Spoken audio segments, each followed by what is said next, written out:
All right, and we are live. Tom, how's it going? I'm doing well. I'm excited. We're doing the All-Star picks tonight.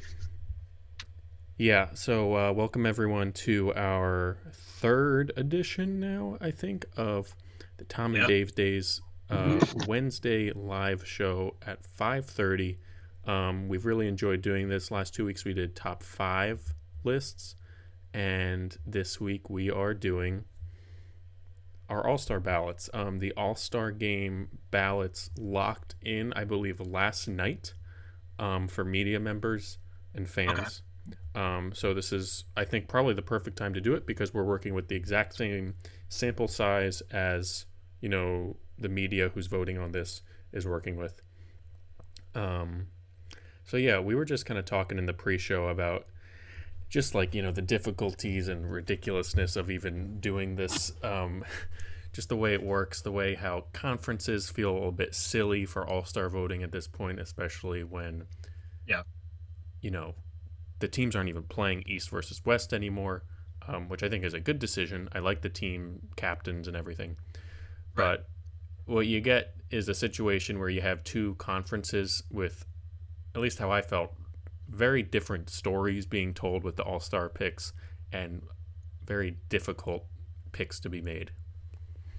I definitely agree with the stories part of it. Like, I think it's weird because I feel like with each conference, you wind up in the same place, but you take a very different road to get there. Yeah. And correct me if I'm wrong. I don't know how your pick process went, but the place that I wound up with in both conferences was I have 4 spots left, and I have like 11 players that I'm looking at that I would be like, yeah, I could make like you could make the case for this player if you wanted to. Yeah. That's pretty much where I came to as well. I will say though, with the Western Conference, I had that Uh, situation, but I was I ended up very comfortable with who I ended up picking. yeah, Um,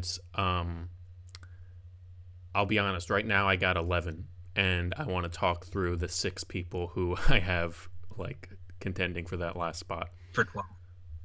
Um, I like that. Do you want to start with the West though? yeah, I Just because think I think, like you said, like we were talking about this before the show. Like the West seems a little bit easier to like break down, whereas the East you wind up kind of just being like, well, we're throwing darts at a board now, and like Zach Levine's shooting 50, 40, 90, and I think he should be an all-star. Dart. yeah, Like Ben Simmons is playing great defense. Dart. Um, so do you want to start with the West just to avoid the contingent stuff until later? yes. Let's do that. So I don't know. I I I mean, I've heard this on other um podcasts and analysis about All Star voting. I tried to stay away from some of that to get my own, so I would have my own thoughts here. But I think there's a very clear eight. Mm-hmm. Mm-hmm. Um, and do you want? Can I? Should I list off the eight and let's see if you have these eight? I would love for you to list off the 8 because I'm betting on us having the same 8. Okay. So the eight that I have as locks, there's no way they don't make it, with one exception, which I'll get to when I mention him. Um, but it's I more of think I know a who the exception is as well. yeah, it's more of a different type of exception. So the locks: Okay. Jokic, Luka Doncic, Yep. Steph Curry, Yep. LeBron James, Yep. Yep. Kawhi Leonard, Yep. Damian Lillard, Yep. Paul George, Yep. and then the eighth here is Anthony Ah, Davis, who, because he might not be healthy. because he might not be healthy.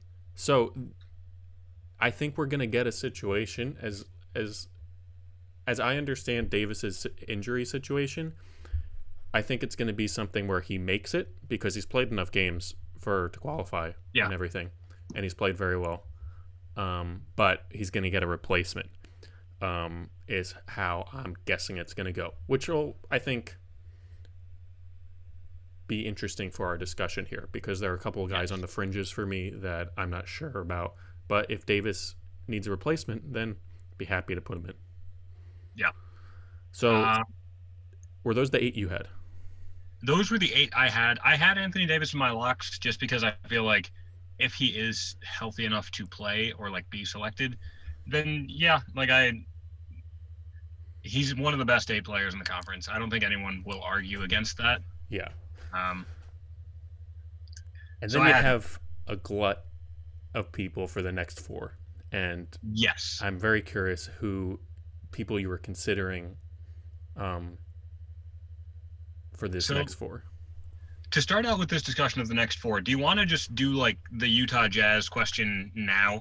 Like, because there is this like I'm kind of doing like how to talk to your listeners about the Utah Jazz, because the Jazz are the best team in the league right now. They're 23-5, 23-6, yeah, something ridiculous.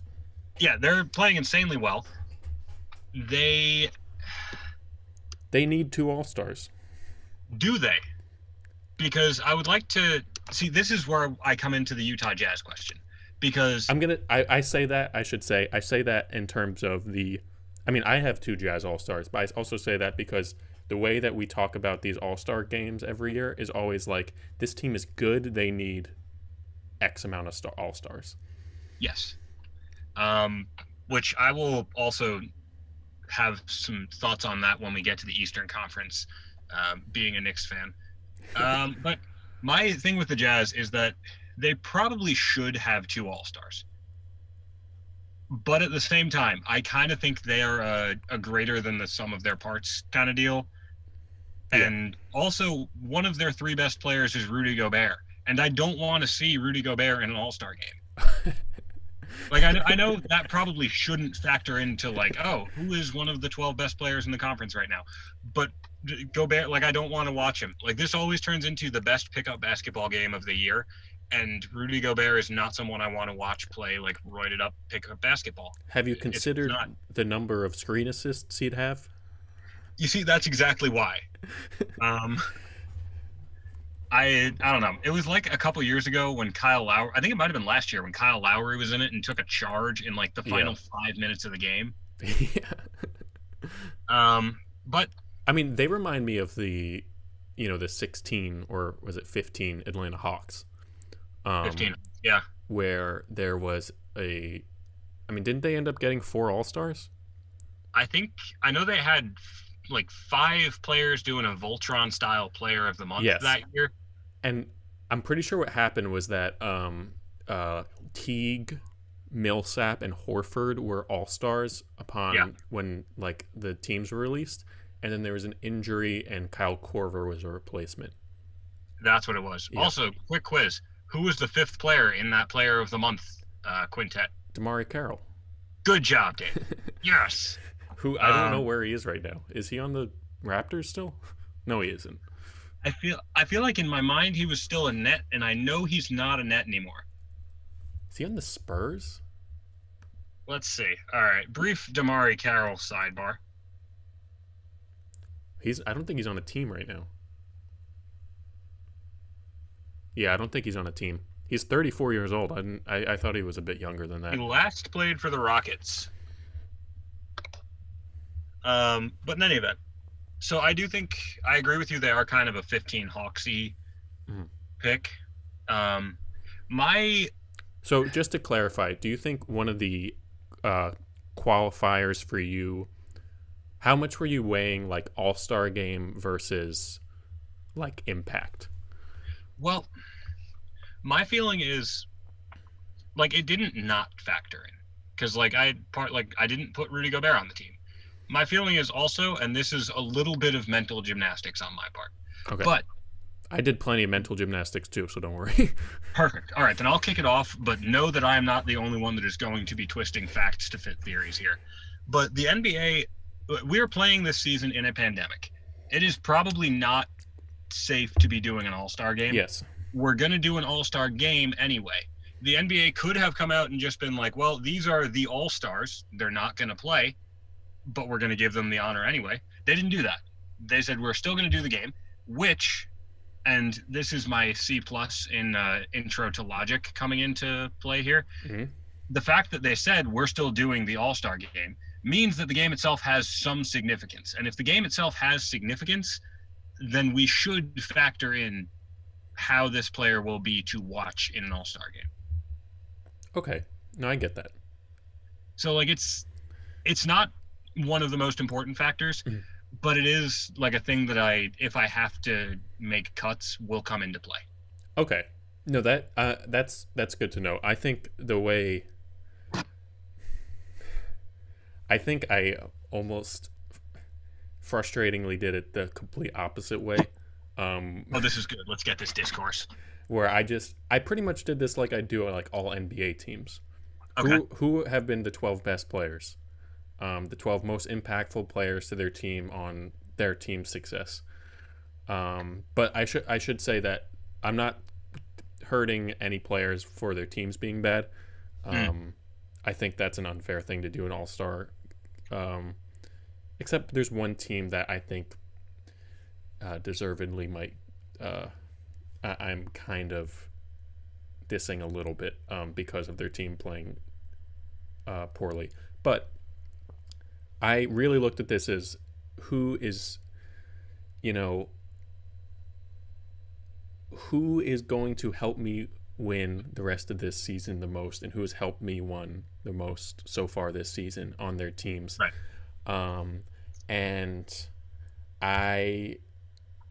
So some things I really valued were how good are you at defense?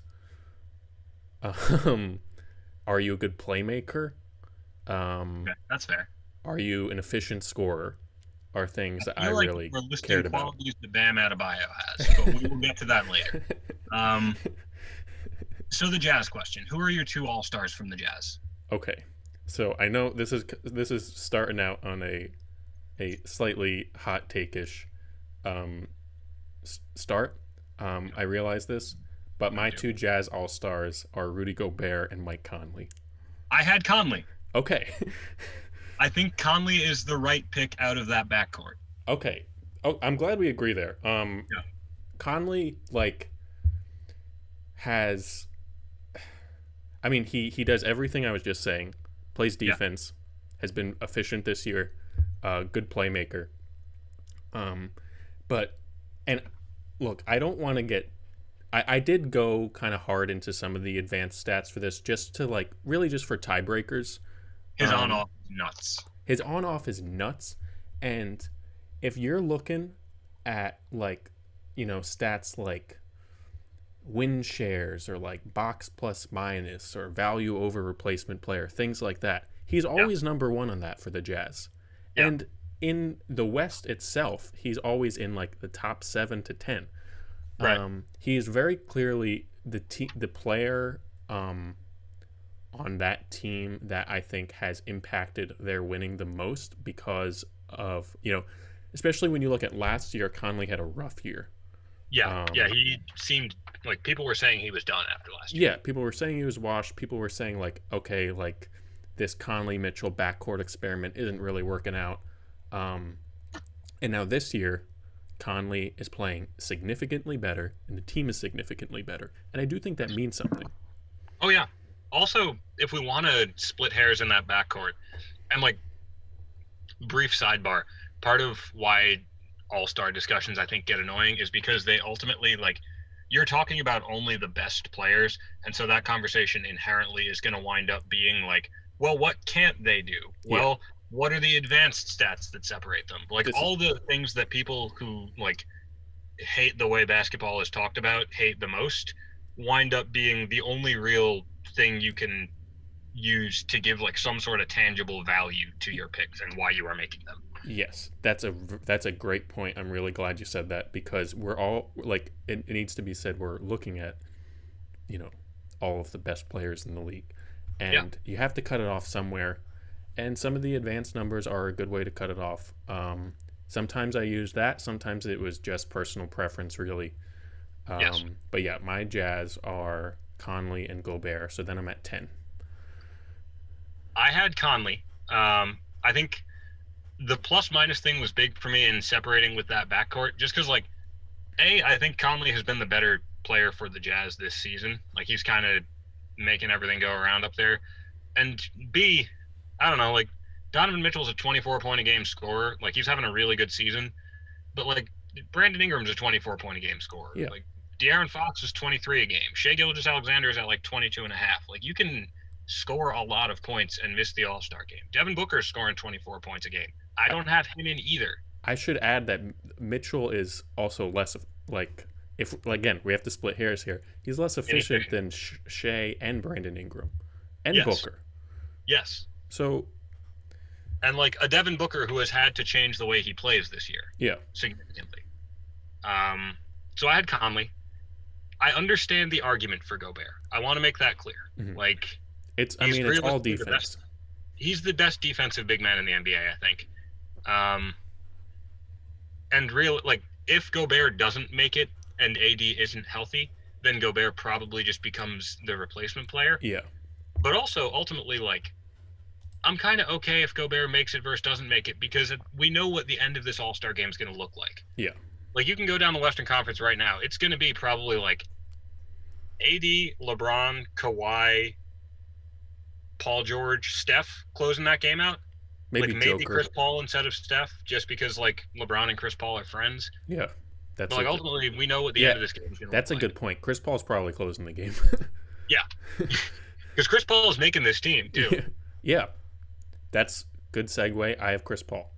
Yes. The Phoenix Suns question. Chris Paul or Devin Booker? I also have Paul. Nice. I wanted to put Book on this team, but I was kind of like, okay, well, Donovan Mitchell is a 24-point-a-game scorer, but he's the second best player on his own team, and I didn't put him in, and his team is better than the Suns. Yeah. And, like, I do applaud what Devin Booker has done this year. Like, he's playing without the ball a lot more. He's letting Chris Paul handle a lot more of the playmaking duties, and they're better for it. Because, like, before the bubble last year, the Suns were not that good a team. Yeah. And, like, yeah, they won 8 games in the bubble, but you know what else happened in the bubble? Like, Tyler Hero looked like the best rookie to come out of that rookie class. Like, Jamal Murray looked like a top 15 player in the NBA. Like, there were weird things happening in the bubble. So Donovan Mitchell looked like a top 15 player. Yeah. Like, him and Murray both scored 50 points, I think, 4 times in that series? Yeah. Incredibly fun series to watch. But my point being, like, the Suns were still ultimately not that good a team. And now they are, and the only real thing that changed was, like, we swapped Kelly Oubre's spot on the roster for Chris Paul's. So I give the advantage to Chris Paul on that one. Completely agree. That's pretty much what my thought process was there, too. Like, the identity of the team changed with Paul. Yeah. And it made them more successful. And, obviously, like, there's plenty of arguments, too, with the advanced stat stuff of Chris Paul just being way more impactful than Booker. Oh, yeah. And yeah, I mean, pretty much just about every, like, advanced stat suggests that Paul is more impactful than Booker. And then ultimately, just in terms of the eye test, I mean, the way Chris Paul can dissect a defense, the way that he slows down the offense, all of those things are, things he's responsible for. Whereas Booker has become more of, like, just kind of like an off-ball scorer. No shame to him for being an off-ball scorer, but I think, we're on the same page here that Paul has just been, he's the one that's elevated the team. Yeah, Chris Paul, I'm looking at it right now. He is in all 5 of the Suns' top 5 lineups. Yeah, there you go. He's doing what he did with the Thunder last year, where it's just like, all right, there's an adult in the room now, and we are going to be a good basketball team. Yeah. So, yeah, I gave the nod to Chris Paul. I'm glad you did, too. Now, we are both at 10, and I think – how many players do you have on the list for these last 2 spots? Wait, are we at 10? You're at 11 now, I'm at aren't you? 11. Okay. So I have my guy, but there's 1, 2, 3, 4, 5, 6, 7 people I was considering for this last spot, and then I have 3 missed the cut people, 2 because they got injured and it's going to hurt them. That's CJ McCollum and Christian Wood. Unfortunately, their injuries take them out of consideration. Both of them would be in consideration for me. And then one that I think not a lot of people are talking about, and I didn't really believe it until I actually looked into it and looked at the lineups, looked at advanced stats too. Malik Beasley. is having a really, really nice season. Has been, with Towns out, with Russell missing a lot of time, has been the best player in the Timberwolves. But he's in my missed the cut section. I wasn't considering him for the last spot. He was just like, I thought about him for like a half a second and looked at his stats and was like, that's pretty good. But and I wrote him down. It's the Timberwolves. What are we doing here? Yeah, but didn't seriously consider him. It's interesting though, because I think there are a couple of players like Luka and Bradley Beal were two players where I was like, all right, yeah, your team's either not that good or just like abjectly horrible, but you're having such a good season that I'm going to ignore it. Yeah, and I'm going to put you in the All-Star team, or sorry, on my All-Star ballot. Yeah, which I don't have. Neither of us are accredited All-Star voters yet. Not yet. Yeah, will be down the road. But so you have one spot left. You have 7 players. Mm-hmm. Who are the 7 players? Because I want to see. This is another one where I want to see. I'm gonna go down until I get to the guy who I picked. Okay. So there's Devin Booker. Mm-hmm. De'Aaron Fox. Yep, I have him. Donovan Mitchell. Yep. Ingram. Yep. Shea. Yep. Zion. Yep. And then my pick, which I feel like I'm not even sure if he has any chance of making it, but I really believed in this pick. DeMar DeRozan. No, I have him as well. You picked him? Yeah. Oh, awesome. Okay, that makes me really happy. I thought I was going to be alone on DeMar. Oh, he's my 11th pick. I don't know if anyone saw my tweet today that was comparing 2 players, a player A and a player B, who you thought was more deserving of an all-star spot. And I just put their stats without their names. It was DeMar DeRozan versus Devin Booker. Yep. I thought this was going to be a debate that we were going to have because I know you really like Book. I'm a big Book fan. But not a big fan of books, but a big fan of Book. Okay, yeah. I mean, DeMar DeRozan, I really love DeMar. I've been watching a lot of DeMar highlights this year, and I've been tuning into way more Spurs games than I thought. The player he reminds me the most of, except for defensive intensity, which is like obviously a big part, but on offense, the player he reminds me the most of is Jimmy Butler. Like, really? Yeah. The way DeMar has become such a great playmaker and has, there's all those years of like people saying like, oh, DeMar DeRozan should learn to shoot the 3. If he shoots the 3, the Raptors can win the championship. DeMar had a couple years in a row where he was like taking 2 or 3 threes a game, shooting like 32% on that. Since he got to the Spurs, it really seems like Pop took him aside and was like, you don't need to do that here. You will be taking no threes. You will be taking a ton of mid-range jump shots, and you will be incredibly efficient at it. He's one of the more efficient guards in this entire list. Or not, he's actually not even a guard this year. He's more of a front court guy. But he, similarly to Butler, the way that he can get to the rim, he averages like 7 free throw attempts a game super efficiently, shoots like 90%. The way he gets to the rim and can pass out, but also, finish with contact is just, it's such a powerful tool to use, powerful skill to have on something that's, I think, almost like under talked about in a way. Just like, are you able to get to the rim and finish in contact? Are you like not afraid to do that? Is such an important skill set. And when you combine that with his increased playmaking abilities, I mean, yeah, I had to go with him. And the Spurs are good.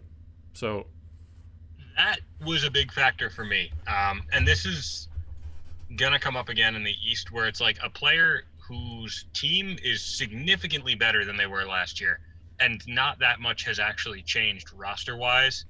And it's like, all right, but we have to recognize something had to change. Yeah. And, like, there has to be a reason that they're that much better this year. And I think DeMar DeRozan deserves the nod for that. Yeah. I mean, he kind of plays a point, like he plays a point forward position for them this year. I mean, I was just shocked to look at this right now. DeMar this year is playing like over 75% of his minutes at the 4. Wait, how many? What was the percentage? Let me get the exact number up again. It was like over 70%. Oh my God. He has just slid back in the positions and now plays the 4, I guess. Yeah, he plays 74% of his minutes at the 4 this year. It's like basketball horseshoe theory, where like we've gone so far from like DeMar DeRozan's a dinosaur, you cannot play him in the league at the 2, to like, well, actually, DeMar DeRozan is a very good power forward, and you can play him in this league.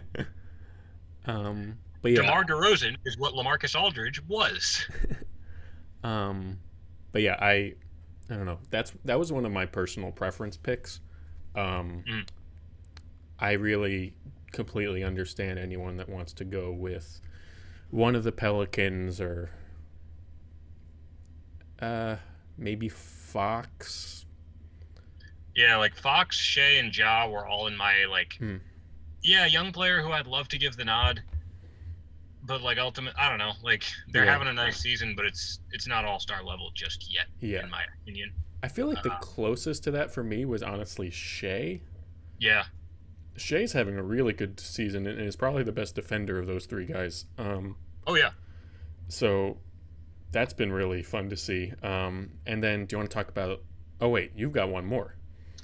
Yes. So first of all, I want to preface this by saying this was a little bit of a who do I want to see in the All-Star game pick. I put Zion in at 11. That's fair. Now, is that your 11th or 12th? If you are not a fan of the Utah Jazz / Donovan Mitchell and Rudy Gobert, or the Phoenix Suns / Devin Booker, by all means argue with me about wanting to see Rudy Gobert and his screen assists in the All-Star game over Zion Williamson. Argue with me about wanting to see Donovan Mitchell over Zion Williamson in the All-Star game. But if you are a fan of those teams, I get it. I might still fight with you over Rudy Gobert, but I get it. Mm-hmm. But ultimately, this is just kind of Zion's having a very good season. The Pelicans, I do think, are, like the 3rd or 4th most disappointing team in the NBA right now? Yeah, they were the team I mentioned earlier when I said there was one team I was kind of penalizing a little bit. Yeah, that's fair. Because it's their 2 best players who are in All-Star consideration. So, if there's 2 players that are in All-Star consideration, shouldn't they be a little bit better? Yeah. And, I don't know. Because if you look at, Dallas, Miami, who has been hit hard by, COVID restrictions, and Orlando, who has also had a lot of, COVID restrictions and injuries, those are probably 1, 2, 3, and then the Pelicans are right there in terms of what we were talking about them potentially being and what they are now. They've been disappointing. Yeah. And in the face of that, I still want to see Zion in the All-Star game. No, that's fair. Because I think he's been that good. Yeah, I mean, there was a time where I was really considering a Pelican for the last spot instead of DeMar. And I mean, honestly, though, I was kind of just I would have flipped a coin with Zion and Ingram. Yeah, it's hard to pick between them. Zion has really come along in the last couple of weeks with some of his playmaking. Yes. Ingram has probably been a better defense. Actually, I'm not even sure if that's true. I feel like they both haven't been great. I mean, Zion gets a lot of flack for playing bad defense. Yes. So I don't know if that was just in my head too much when I was thinking about him. But, the offensive numbers, I mean, the other night, what did he have? I mean, it was the game. I was watching this game. He had 31 last night against the Grizzlies. Or the other night, or 2 nights ago when he went 12 for 13. Let's see. I'm pulling up his box score. There was a game the other night that really exemplified Zion's offensive package, where he pretty much just scored on layups and dunks because he is just so much bigger and stronger than everyone who was guarding him. And was it a game against the Pistons? Or the Mavs? It was the Memphis one. Sorry, yeah. Oh yeah. Oh, that was last night. He looked incredible. Yeah. The thing with Zion offensively to me is that you can see he is so on a court full of NBA athletes, he is so twitchy and so quick, but also huge and really strong. And so just physically that allows him to do so much on offense that you really don't see people doing. I said this to my dad last night, it's kind of the Rob Gronkowski problem from football, where it's okay, realistically, you're going to have a hard time finding someone who is both strong enough and quick enough to give him trouble defensively. Yeah, definitely. Okay. So I think what we both need to do now. Anthony Davis is not playing. Who's your replacement? It's Rudy Gobert. Like I think I touched on this earlier. I'm fine with Rudy Gobert being the 12th player on the All-Star team. Mm-hmm. I don't want to watch him play in this game. That's fair. But he probably deserves it. Yeah. I'd probably flip a coin on the Pelicans. Okay. Yeah, in terms of star power, in terms of funness, definitely you want Zion. Yeah. If Ingram's in that game, he's going to just start. He's going to make it the Ingram game. Yes. Ingram will have.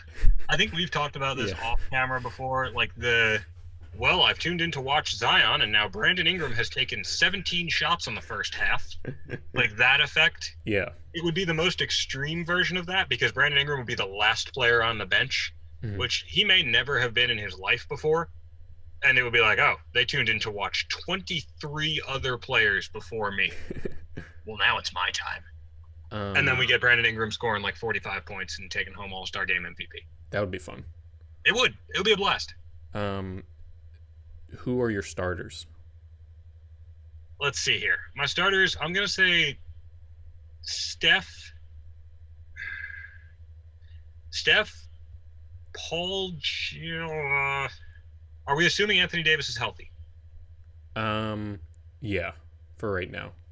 Okay, then it's Steph, LeBron, Kawhi, Anthony Davis, Jokic.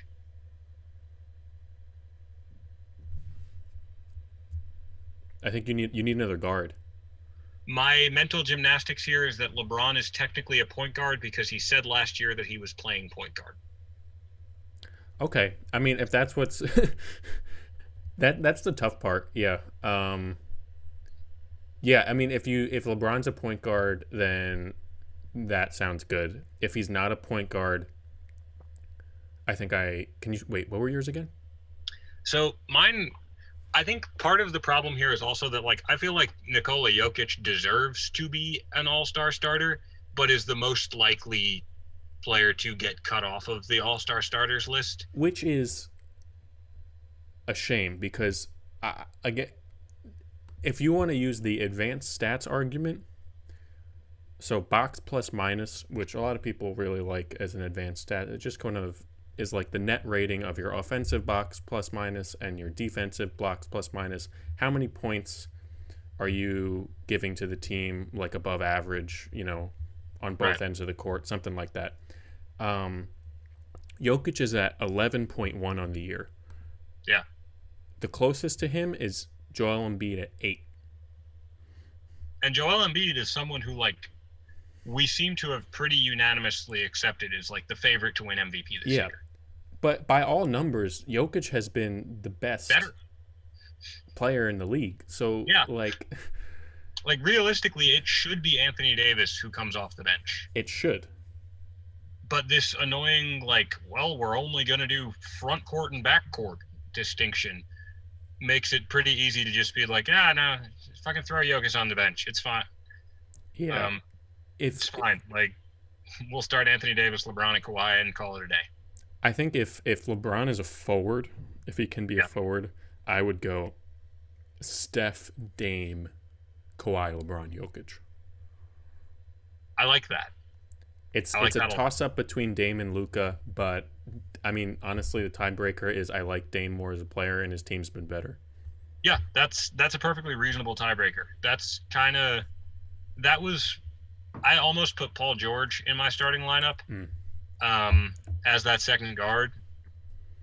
And, I was thinking, do I want to put Luka in? But, his team has been disappointing. And I don't know. Some of that does wind up falling on your best player. Yeah, it's got to. Not all of it. Paul George has also been insane. The efficiency numbers that Paul George is at. I think he's at 48% from three or something. Yeah, he's at 48% from three on 8 attempts, which is probably something that has never been done before. So, yeah, I think that wraps it up for the West. Any other names you wanted to shout out? Do you want to just do one quick run through of both of our... Oh, yes. Good idea. You start. Okay, so I'm not going to do the starters reserves thing because that gets confusing with what positions people are. But I have Jokic, Luka, Steph, LeBron, Davis, Leonard, Lillard, Paul George, Mike Conley, DeMar DeRozan, Chris Paul, and Rudy Gobert. And then when Anthony Davis does not play, I'm going to flip a coin on a Pelican. As a brief sidebar, do you think there's any chance that Anthony Davis does the Jimmy Butler All-Star Weekend? Is that where you show up but you don't play?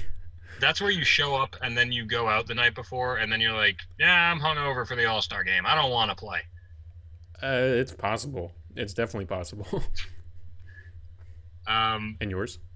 My 12 are LeBron, Anthony Davis, Nikola Jokic, Kawhi Leonard, Paul George, Dame, Steph, Luka, Mike Conley, Chris Paul, DeMar DeRozan, Zion. So we have the same list, except I have Gobert and you have Zion. Yeah. So, yeah, okay. I feel like my list is cooler for that reason only.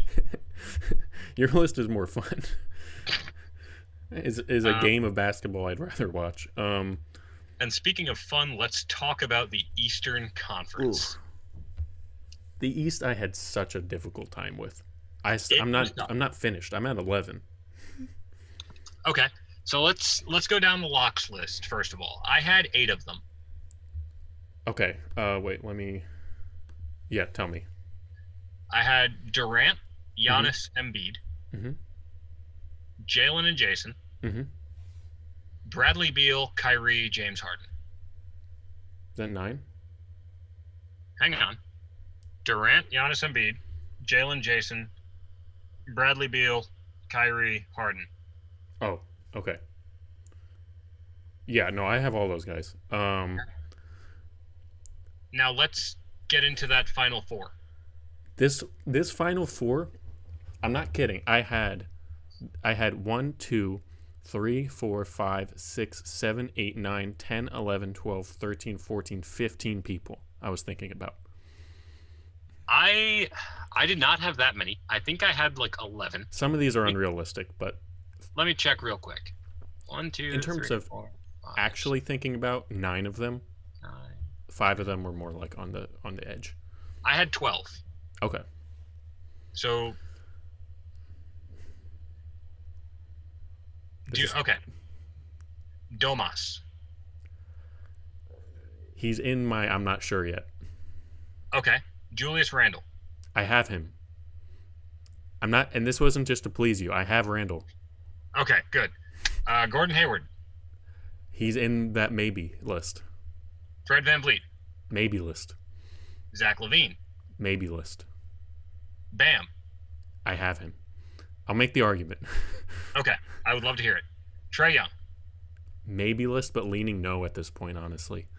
That's kind of where he is at my list as well, and I do think there's an interesting Trey versus Zach LaVine discussion to be had. Vooch. He might be my 12th. I was really leaning towards Vooch for the 12th spot. If Vooch doesn't make it, he's going to be like 13th for me. Yeah. Because he has been really good, but the Magic have been bad, and at some point that doesn't not matter. Yeah. Chris Middleton. I got him. I don't have him on the list, but he's considered. Jeremy Grant. Same. Tobias Harris. Mm-hmm. Ben Simmons. Mm-hmm. Now I have 3 more that were on my short list. Let's hear. Actually, these guys were more so on my long list. Malcolm Brogdon, Tobias Harris. Very long list. Colin Sexton. I think Brogdon is the name there that most interests me, just because I feel like we've all very quickly accepted no, if a Pacer makes it, it will be Domas. Yeah. I did not even look into Malcolm Brogdon for this activity. What are his numbers looking like right now? So here's the tough part. Also, there's one other guy who I did knock off my list who I'd like to talk about. Okay. But Brogdon, he's averaging 21, 5, and 7. It's a really good stat line. Problem is that Brogdon, whose hallmark is efficiency, is So you're not efficient this year? No, this is a very odd down year for him in that of every guy that we have listed, he has the lowest true shooting percentage. Damn. So that kind of knocked him out of the conversation for me. One guy I'm going to say that if he played 6 or 7 more games at the level he's been playing, he would be on my list is Jimmy Butler. Jimmy was one that got hurt by missing a lot of time. Yeah, Jimmy. Again, I don't want to put too much on this like box plus minus stat, but if you look at the box plus minus stat, the top 3, it's Embiid, Giannis, and then Jimmy. And I think that does say a lot to his impact. Now, is box plus minus the kind of stat where, like, win shares, it gets scaled for how, like, if you play more games, it goes up? Or is it like a proportional to your play time thing? It matches with your play time. So, yeah, it's not like win shares. So, yeah, good question because, yeah, so someone like Jimmy at the same time is near the bottom of this list in win shares because he's played so few games. Right. But and Jimmy, like, in a normal year, probably is a no-brainer to be in. Yeah, because of... Like, if the Heat don't get hammered by COVID, if Jimmy doesn't get injured, he's in. Yeah. He's got the defensive... he's been, like, better this year on defense than he even was last year. He, in his last, like, 7 or 8 games, he's, like, nearly getting, like, a 20 or 25-point triple-double every game. Super efficient, gets to the line a ton. Yeah. But, yeah, hasn't played enough games, so we don't have to talk about him. Okay. But I like that you had Colin Sexton on the long list. Yeah, I mean, it was more like, I'm going to put him here. I don't think there's any chance he makes it, but I'm going to put him on the list. This is the nod, talking about Colin Sexton in an all-star episode. One more guy I had right next to Sexton is Terry Rozier, who has actually played so much better than I thought he had. I didn't realize he had been playing so well. He's been very good. But not making it. No. Hayward's an interesting one. Hayward, I feel like if he was on a slightly better team, should make this. Yeah. Like, Hayward, his numbers are really good. Like, he's what, 48% from the field, 42 from 3, 22 points a game, 5 rebounds. Like, he's putting up good numbers. He's on a good team. And I think this is a good way to lead into the sort of throwing darts at a board thing. Because, like, Gordon Hayward's having a good season. Is he getting out-rebounded by, like, Domas or Julius Randle? Yeah. Is he putting up as many assists as, like, Trey or Fred VanVleet? No. But he's having a very good season in his own right. He's the best player on a pretty good team. And so it really does become like, well, what are you looking for in your all-star selection criteria? Yeah. I mean, this is going to be an unfair thing. I already know it before I even say it. Yep. But I think this might just show some Hayward bias generally. If Jason Tatum was putting up the numbers that Hayward was putting up, would you put him in your all-star team? No. Oh, okay. But do you think the general media would? Probably, yes. That should have been my question, Celtics, not you specifically, but in general. Are we assuming that the Celtics are, like, still 1 game over 500 in this hypothetical? Yeah. Then probably not. No, I'd probably just, like, if Jason Tatum was averaging 22 points a night, 5 rebounds, I would probably be content just putting Jalen in and being like, all right, yeah, cool. Yeah, that's fair. I mean, but I do think the larger media probably would. Yeah, I think there's I don't know. I think there's I only bring this up because I think there's a very good argument to put Hayward in that 11th or 12th spot. Yeah. And I didn't end up doing it. But okay, I'll tell you who I have right now. So okay. I have the 8 that we talked about. Yes. And then the people I have on top of that are Bam Adebayo. Okay. Julius Randle. Okay. And Ben Simmons. Okay. I had Julius and I had Simmons. I did not have Bam. That's fine. But let's talk about your 12th first. So my 12th is I'm trying to figure out who to put here. So I came into this with 11 in the East, and I'm really interested to talk about who we think should be in this last spot between Vooch, Trey Young, Drew Holiday, Zach LaVine, Chris Middleton, Sabonis, and Hayward. Okay. Vooch, Trey Young, Zach LaVine, Chris Middleton, Drew, Sabonis, Hayward. Yeah. I think we can probably take out Drew. Yeah. Like, I think Drew's there for Drew, defense. I think the easy, if you're looking to cut down this list, Drew is probably the easiest. Like, well, he's the third best player on his own team. Yeah. And the Bucks are not, like, the Bucks are a 3 seed right now. Yeah. They might ultimately wind up being a better team than the Sixers once we get to the playoffs. But, like, they're a 3 seed. So it's not like a Jazz situation where it's like, well, they need X number of All-Stars because they have earned it by having such a good record and winning so many games. They're 4 games over 500. Yeah. That's a yeah. So then you're left with Middleton, and do you? Yeah.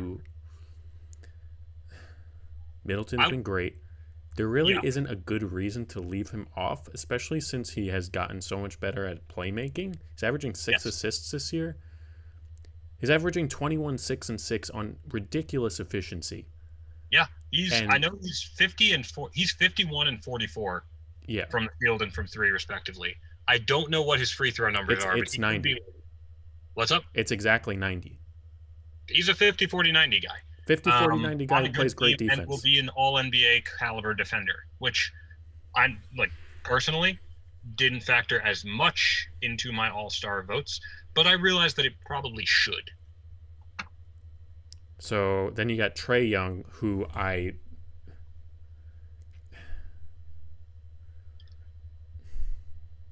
don't know. I'm kind of leaning against Trey at this point. He's an amazing playmaker.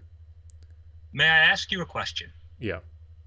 Looking at Trey Young's numbers, and then looking at Zach LaVine's numbers, and then looking at the fact that both of their teams have 11 wins right now. I think the Bulls are 11 and 15, the Hawks are 11 and 16.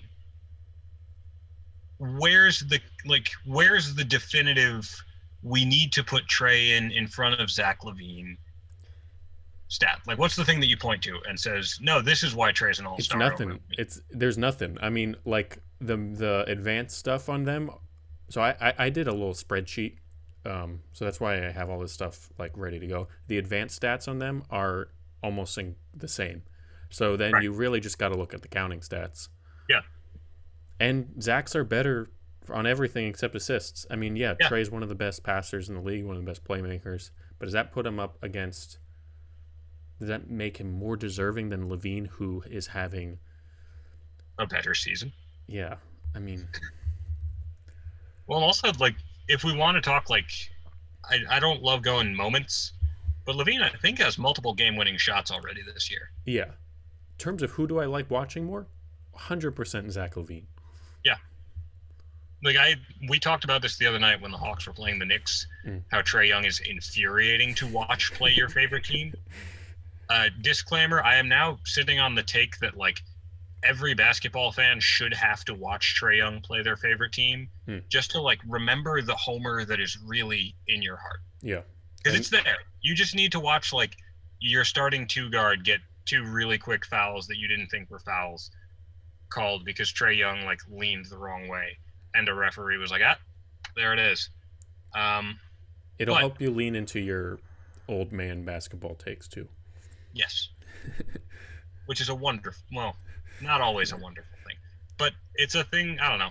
Like, I do think that in the era of, like, very nationally focused and sterile basketball discussion, there's something to be said for being like, no, I'm going to get a little bit ticked off as a fan.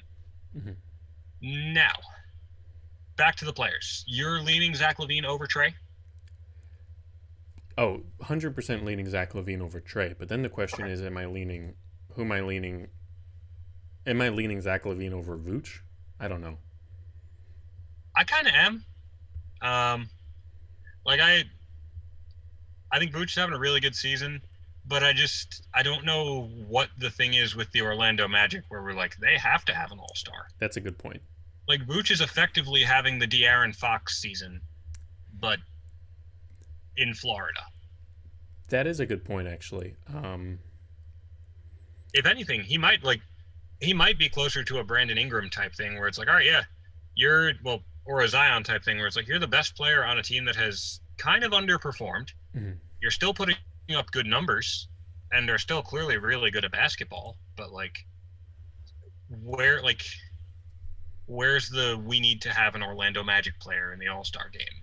Yeah, that's a good point. I just think, I mean, there are very few big men that have had the offensive impact that Vooch has had this year. That's a fair point. Like, if you're looking at these numbers, it's really just Embiid and Jokic. Well, okay, Julius Randle actually does have fairly similar if we're looking for centers that, I don't know, average 23 points, 11 assists, shoot above 45% from the field and 40% from three, and average, I don't know, between 3 and 5 assists. The two big men that I can think of that do that are Julius Randle and Nikola Vucevic. Now, the only difference between those two that I can think of is that Julius Randle's team is winning more games right now. That is true. And Julius probably does more to help the team win. Yes. And I mentioned this with DeMar DeRozan, and I think it's relevant with Julius. The Knicks have significantly outperformed expectations and have significantly outperformed where they were last year. And pre-Derrick Rose acquisition, there wasn't that much that was different about this Knicks team than the last one. Mm-hmm. If you look at their starting five, Elfrid Payton, R.J. Barrett, Reggie Bullock, Julius, Mitchell Robinson, all of them were on the team last year.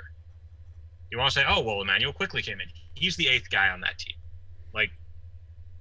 There hasn't been that much change, but Julius Randle is playing at an all-star level, and they're winning games because of it. And so the reason I kind of kept Vooch off was to put Randle on. That's fair. This is really difficult. I'm going to give my brief, since you just gave a good Randle explanation, I'm going to give my Bam explanation. Because he's a maybe right now? Bam's in it for me. Bam's in for you. Okay. I just want to explain why. Okay. So there are, of all the Heat teams, that I have watched throughout my life, I have never seen this is a weird way to start, but the way, and all the Heat teams I've watched in my life have been Spoelstra Heat teams. Right. So the big men that the Heat have had throughout the years, obviously we had Chris Bosh. Right. Then after that, it turns into Hassan Whiteside. In the Big Three era, you had a whole host of random centers that would play next to Bosh. Birdman Anderson. Birdman, Joel Anthony, Ronnie Turioff. Dexter. There was a Dexter. There was a Dexter. I'm forgetting his name. A lot of awful players. I'm going to search up this Dexter. Continue. The way that Bam, I think, is utilized and maximizes his skill set as a big man is incredibly unique and really only similar, I think, in terms of guys that are playing to the 5. And I'm not comparing him to him, but it's really only similar to someone like Jokic. It's in he's I'd say 70% of Jokic on offense, maybe 65% of Jokic on offense. Right. 80% of Jokic on the passing and the playmaking, but on the scoring, go-to move, stuff like that, more like 65%. Right. But Bam is guarding the best player in the other team every night. Yeah. He has, when we talk about moments, he's had a moment this year when the Heat were down almost all of their players and we were playing the newly formed Big Three Nets. Bam had a 41-point game while primarily being guarded by Kevin Durant, and then on the other end of the floor having to guard Kevin Durant for the whole game. The way that he hands the ball off on offense, and the way that he switches on defense is so instrumental to everything that the Heat do that Right. I do think, even though Jimmy is by far the Heat's best, not by far, is by a little nudge the Heat's best player, Bam is by far the most important player to everything that we're doing. If we were to watch a game this year without Bam and, like, I don't know, Chris Silva or something, or Precious Achua was starting at the 5, it would be a disaster because they would not be able to run the same things that Bam is running. He's a very sophisticated player. He's gotten so good at his mid-range jump shot, so he's genuinely improved. I'll also say, I know the Heat were better last year, but last year Bam was an all-star averaging 15, 10, and 5, and this year he's averaging 20, 10, and 5. So I don't see the argument to, like, completely leave him off. Also, just to get into the advanced stats stuff, in terms of defensive box plus minus, there is only one person in the Eastern Conference who has a higher defensive box plus minus than him, and it's Ben Simmons. Yeah. He has a better one than Embiid, a better one than Giannis. I could go on about Bam. He's a little inconsistent. He doesn't always play as well as I think he could play, and has some things to improve on.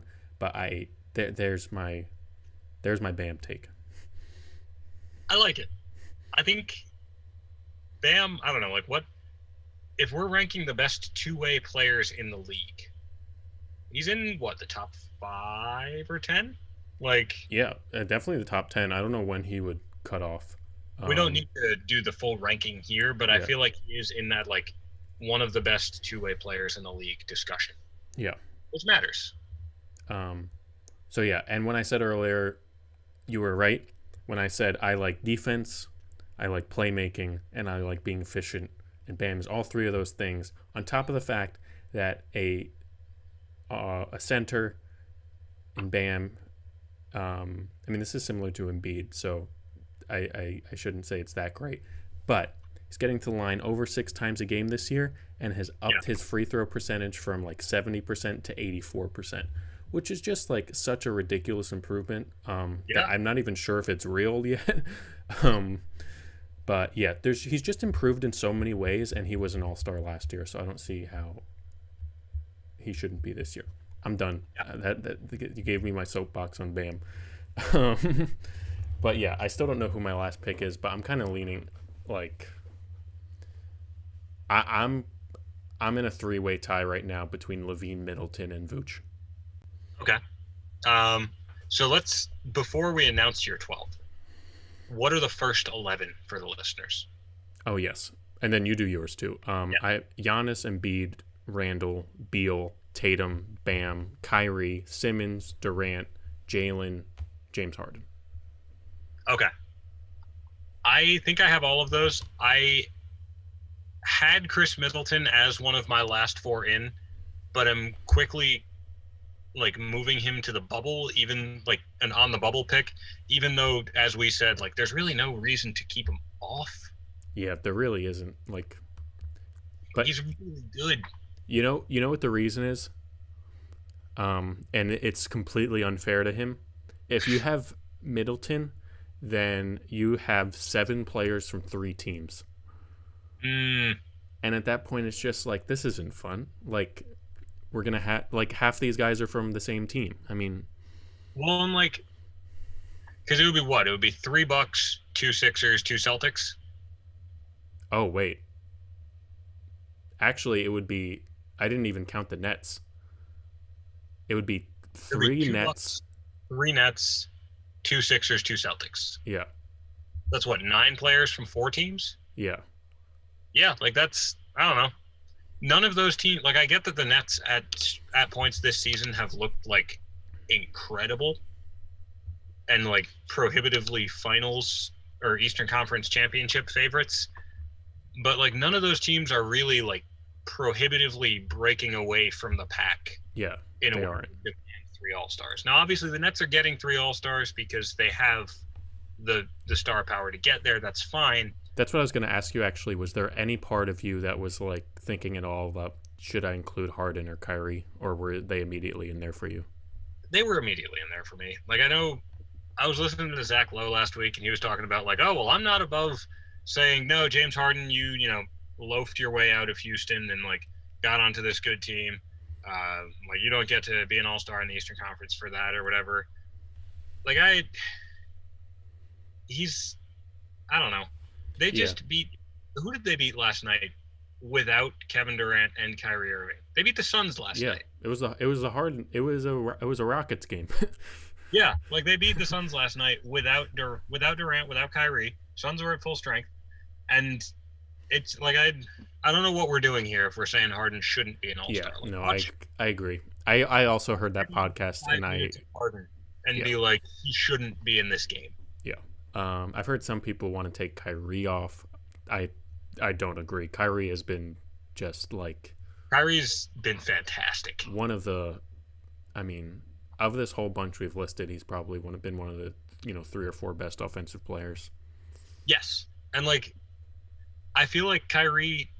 We talk about the Nets having looked that good at times. Kyrie specifically, like more so than Durant and Harden, has had stretches where it's just like, oh, he's not missing anything now. We'll try whatever and it'll go in.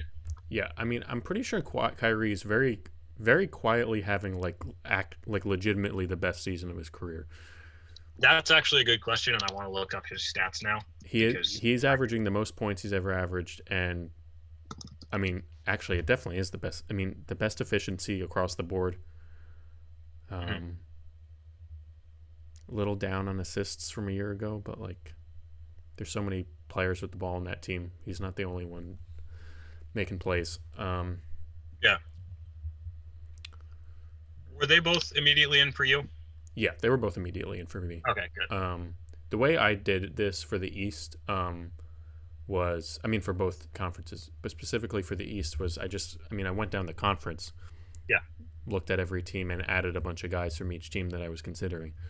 And I think, I mean, you got someone like Ben Simmons. Simmons is in there. I mean, obviously he's a great playmaker, rebounds the ball well. But it's for the defense. He's having like defensive player of the year type season. Yeah. It's like the same reason Gobert's in for me in the other conference. Like, but he has more of an impact on offense than Gobert does. Right. And then Jalen and Jason were easy. Yeah. I don't think you can make any argument to not keep either of them off. No, not really. Embiid and Giannis are obvious. Players 3 through 12 have been at times for the Celtics this year. Yeah. Like some of those early, we don't have Kemba back yet games. Some of the more recent games too. Like, yeah, to be fair. Mean, some of the games with Kemba. Yeah. Like it's with the Heat, we look at Bam and it's like, all right, yeah, well the Heat are what, like 9 and 16, like 11. Imagine what it looks like without Bam. 11 and 16. Celtics are a game over 500. Imagine how good Jalen and Jason have to be to get them to a game over 500. That's a great point. So yeah, those are easy.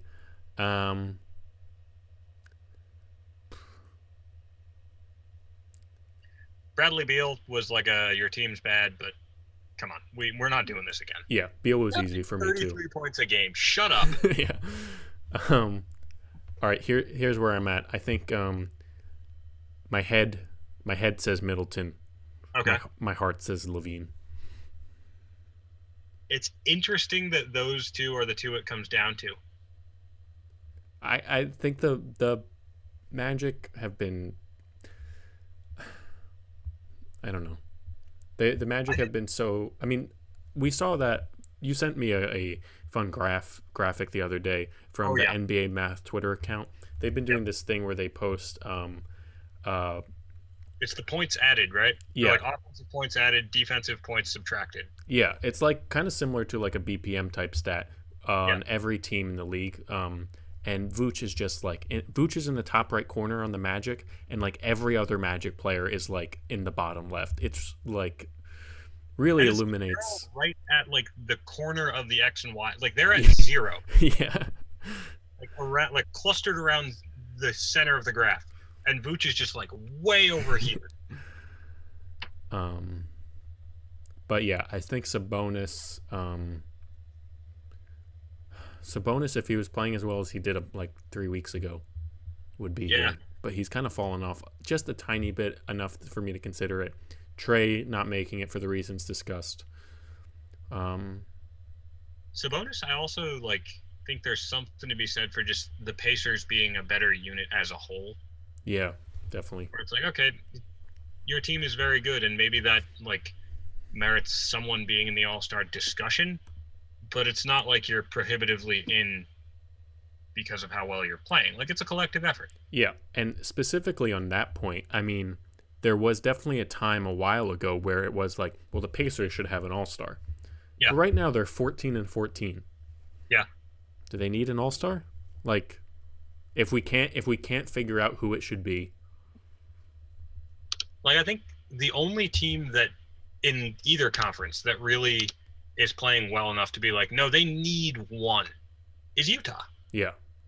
Because the Lakers are 22-7, but it's LeBron and Anthony Davis. That was never in doubt that both of them were going to get in. Utah, it's no, we got to reserve a spot for them at least. Yeah. The Pacers aren't there. No, they're not. So, can you give me your 12 or 11 or? I'll give you my 12 because I actually kind of wound up pretty solid with my final 4. Okay. Well, give me the final 4 then, because I think we know what the first 8 are. My last 4 in were Julius, Zach LaVine, Middleton, and Ben Simmons. I do not have Bam on my All-Star team. That's fine. But those are my last 4. We'll let the media judge it. We'll see where Bam ends up. I think it's very funny that yours came down to LaVine versus Middleton because it's basically two polar opposites of player perception. Yeah. This guy's going to score a ton of points, but you're going to people are going to look at him and be like, he's a selfish basketball player. He doesn't play defense. You can't win with that guy. And then Chris Middleton's going to be he might score 12 points in a crucial game and could still be the best player on the court for a lot of it. Yeah. The gravity, I saw this on Twitter the other day, I think. I don't think there's a player, and maybe this is just the effect of that Bucks series, the Bucks Heat series last year, but I don't think there's a player in the NBA where I am more 100% confident that it's going in every single time than Chris Middleton. Yeah.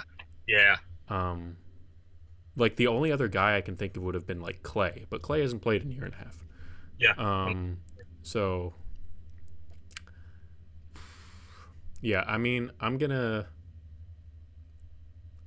for the sake of my argument before, where I was saying that I don't want so many players from the same teams, it's a stupid argument, but it's all I got right now. I'm gonna end with LaVine. I like it. He deserves it. Yeah, very much. I don't know. I agree with you that he deserves it. I think it's unfair to use the not too many players from the same teams thing, but also there is some amount of maybe we should spread the All-Star votes around a little bit. Yeah, that's what I'm thinking.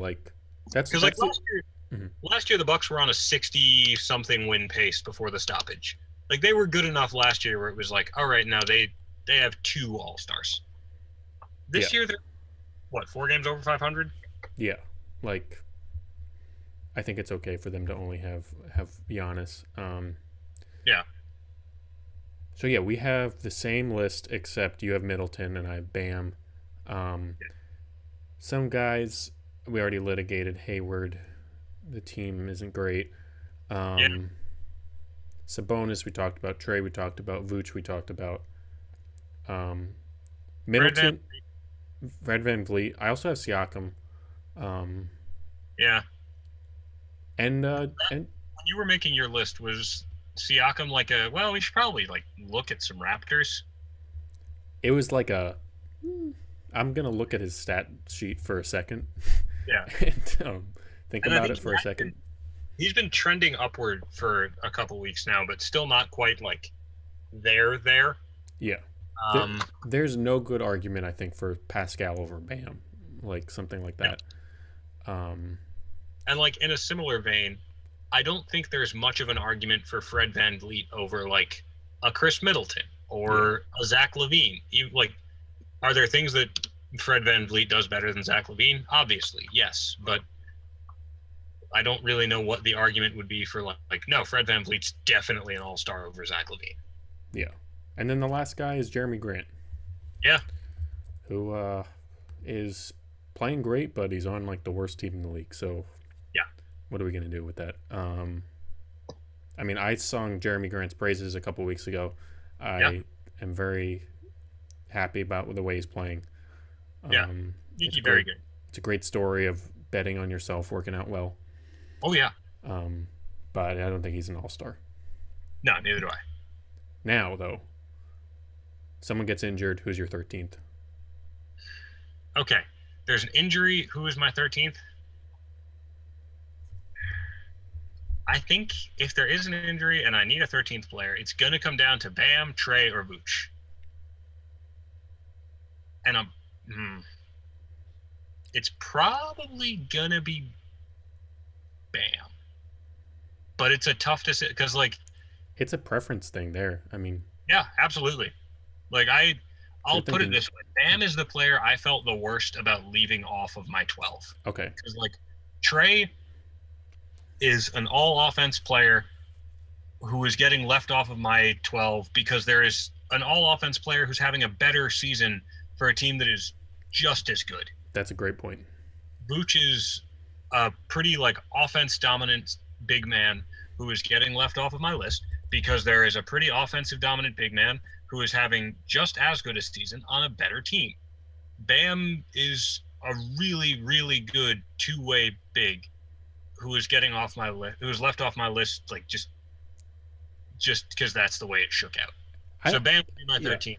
I mean, just because like, that was the toughest to stomach. Yeah, no, I get that. I think my 13th, it's probably Middleton. I'd be. The thing is, I would like Middleton to make the team. I do think he should be deserving of an all-star nod most years. He's like very, I would agree. Secretly become like a 2 or 3 time all-star already. Like, like everything Middleton does. It's very but yeah, I think I agree with those assessments.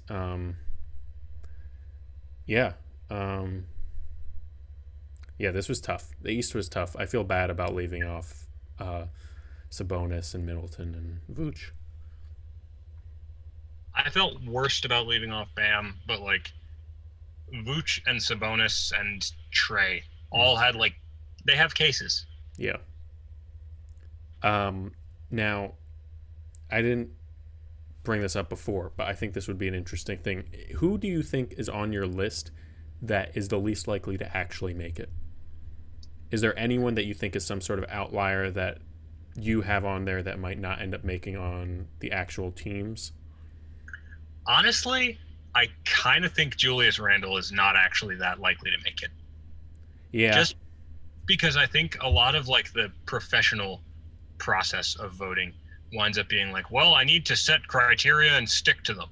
And I tried to do that a little bit on this, and I kept on running into the wall of well, technically Julius isn't the best fit for that set of criteria. Mm-hmm. So I do think he's pretty unlikely to actually make it. Yeah, I mean, I don't know. I feel like one of Julius or Sabonis is making it. Yes.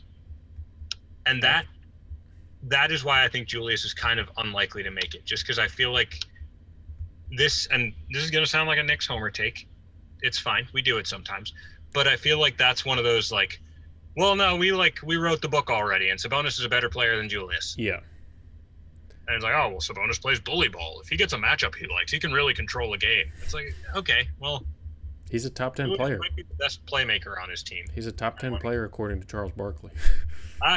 Lest we forget, Mitchell Robinson. Oh, yes. Still in possession of the top 10 player according to Charles Barkley championship because he blocked a Domantas Sabonis shot in a game a month ago. Yeah, I'd say on my list.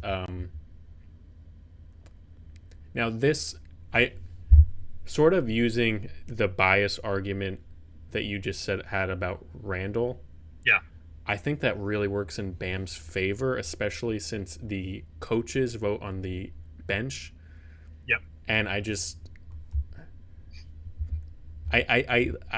think that Bam is a very, very well liked player and is a very like everyone always says like, oh, he's such a smart two-way player, like from all across the league, that I think it really helps his case in a coach's mindset if since they're the ones voting on that. So I would bet on Bam making it in one of those last spots because of that. I would bet on Bam making it before Julius, honestly. Yeah, which is like, I don't know. It feels kind of unfair. But it does come down to the reputation thing, which is stupid. Yeah. I think it also comes down to like that, like as an extension of that reputation thing. It's the same thing with like all NBA or all defense, where it's like once you start getting these, you don't really like, you kind of have to play your way out of them as opposed to playing your way into them every year from scratch. Exactly. I mean, that's kind of the Chris Paul argument. I mean, yeah, Chris Paul's averaging 17 and 8. It's probably the worst counting stats of anyone on this list besides Mike Conley. But he always makes the team better. You can't take Chris Paul out of the All-Star game until he plays a bad season. Like, it's like ice skating. We're doing point deductions. I think because of the reputation thing that Levine might not make it. Yeah, that's a good pick, actually. And they might give it to I think it would be Trey before Levine. Yeah, I think so too. Trey's got a better reputation, and I'd actually argue I think that Middleton is going to make it. Yeah, I think Middleton is pretty securely like in the real world going to. Yeah, and then in the West, I could easily see DeMar DeRozan not making it. Yeah. And Conley, I could see not making it. I mean, a part of the vote for Conley for me is, and I'm assuming for you too, is like, he's never made an all-star team. Like, he's been in the league for like, what, 12 years now? Has always been, for 12 years, always been like, this is, he's the best guy who hasn't made an all-star team. Forever. Yeah. And like, been the second best player on a lot of really good teams. Yeah. So, it feels like time for Conley. He's due.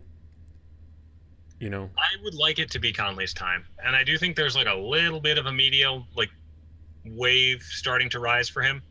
But I could also see him missing it and everyone being like, well, no, Donovan Mitchell's the leading scorer on that team. He's the player that has to make it. Yeah. I'm just going to see, to end this out, I just want to see when it's announced.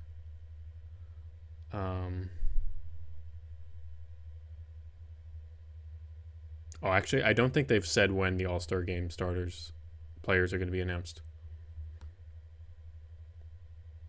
Oh, wait, actually, yes, they have. Sorry. The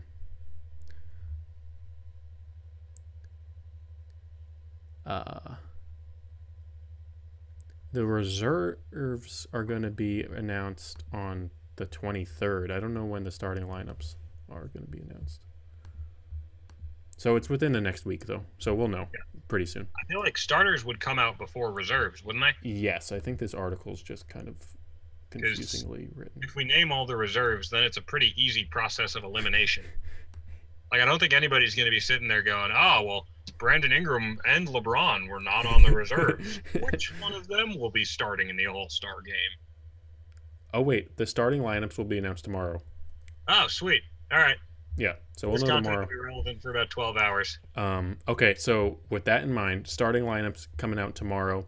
Let's do a final starting lineup predictions for East and West. I'm going to... Are these predictions or picks? Predictions. Okay. And I just double-checked. LeBron this year is categorized as a forward. Okay. So... in the West, I'm going to stick with what I said before. I'm going to say, actually, no, in terms of predictions, I'm not doing that. I'm going to say it's going to be Steph, Luka, Kawhi, LeBron, Jokic. Steph. Wow, that is 5. Okay. In the West, let's see. Predictions, I'm going to go Steph, Luka, Kawhi, LeBron, and Anthony Davis until further injury update. Yeah, that's probably that's very likely. The Laker fan vote is going to be a big booster there. And they just won the championship. Yeah. In the East, I think this is actually very easy. I think it should be Kyrie, Harden, Durant, Giannis, Embiid. In a similar vein to how I think Jokic should start but won't, I think it should be Kyrie, Bradley Beal, Durant, Giannis, Embiid, but I think it's going to be Kyrie, Harden, Durant, Giannis, Embiid.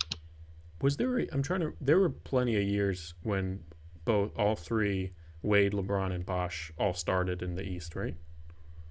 Yes. I don't know if that was every year they were together, but I know there were years where it happened. Yeah. So I don't assume in the years they were together, those would have been Dwight Howard years. Yes. That's true. Also, so yeah, the precedent is there to have three guys from the same team. Also, quick note on that whole AD versus Jokic starting thing. This is less of an issue I have with Anthony Davis and the season he's having, and more of an issue with just like the way the NBA is putting players on the ballot. And like, I get it. Not a ton of teams play like a true center that's really going to be contending for all-star status. But I think like one of the side effects of having front court as opposed to forward and center is that you wind up with a player who's having probably a top 3 MVP finishing level season, likely getting left off the starting lineup for the All-Star game. Yeah.